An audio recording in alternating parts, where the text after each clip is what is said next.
Так, ну вот вода закипела. Прошло время примерно где-то минут 5. Вот видно, что вода кипит.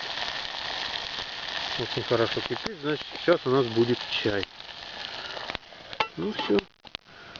Можно доставать кружки и заваривать чай.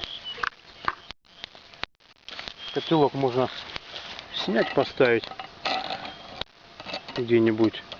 Вот где у нас стол, не стол там. Вот сюда возле кирпича. Вот, отлично. Все. Идем заваривать чай.